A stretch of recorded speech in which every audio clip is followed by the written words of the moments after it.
Hey everybody, welcome to Kimmel's Irish Pub. Time for another movie review. Tonight's movie, Laroy, Texas. First thing I found immediately, let's watch it. When Ray discovers that his wife is cheating on him, he decides he's going to kill himself. His plans suddenly change when a stranger mistakes him for a low-rent hitman. That's kind of neat. I don't know. Uplifting. 6.4 on IMDb. Pleasantly surprised by that. 2,212 people rated it so far, so low ratings. I don't know. Zahn, right? You know who he is. John Magaro. Sorry, Dylan Baker.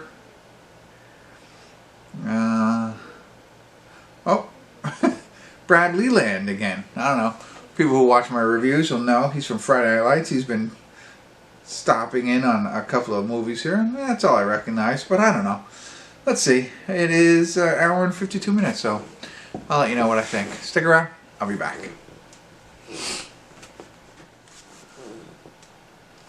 Hey everybody, we're at the credits of Laroy, Texas, and I don't know. It's your Midwestern, your Western type modern day murder in a small town kind of movie. I know that's not really doing it justice, but you know, you see a lot of these things where everybody's off in their own kind of world in these small towns out west. This is in Texas, Laroy, as a matter of fact, and you know, people drive old cars. It's like caught in the 50s or 60s, but it's like 2018.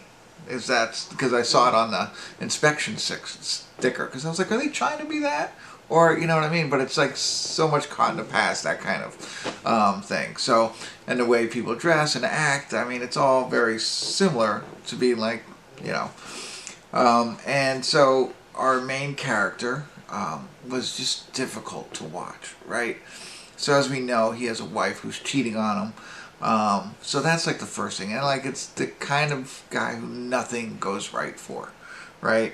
And then somebody mistakes him for being a hitman. There is a hitman around in the area. They get mixed up and things happen. And so then it's all this interconnected web of what's really going on. Like with his wife, with the guy who the hitman was, who the hitman was going after. And then Steven Zahn it is, who plays like a detective. He calls himself a detective, but people make fun of him, that kind of thing. Probably like, you know, a pretty good character. I liked him.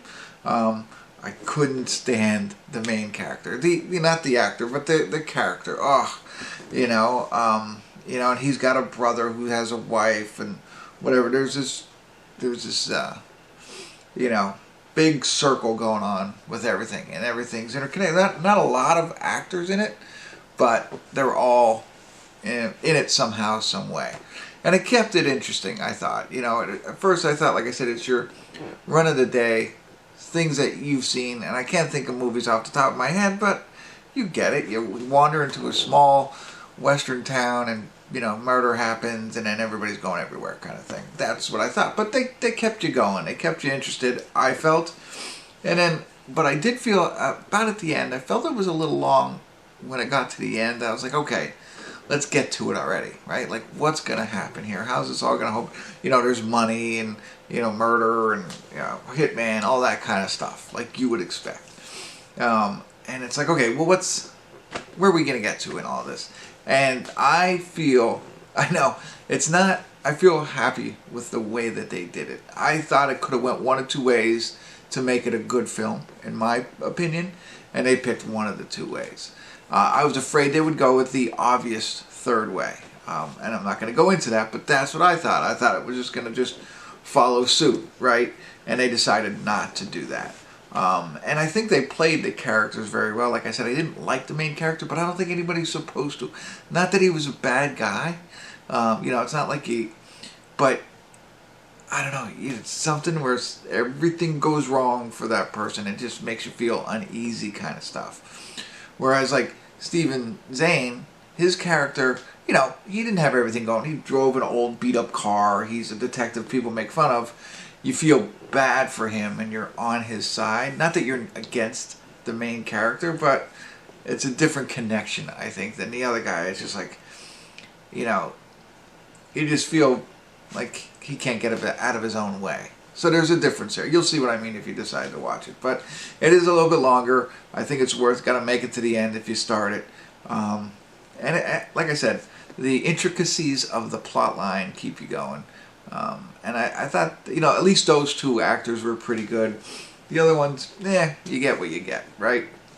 So there you go. I know I can't get into too much detail because a lot of the fun is just seeing everything and realizing that, I don't want to spoil it for you because you'll enjoy it more, I think, when you see it all the way through to the end. So don't quit on it. Check it out. I don't know. I'm at a 5 or a 6 for me. It did keep me entertained. I did get on my phone a little bit here and there because I did feel like a drug on. But happy what they did at the end. So that kind of makes me leaning this way. All right, that's it. Rambling on. Thanks for tuning in. Hopefully that was helpful. Kimmel's Irish Pub. I don't know.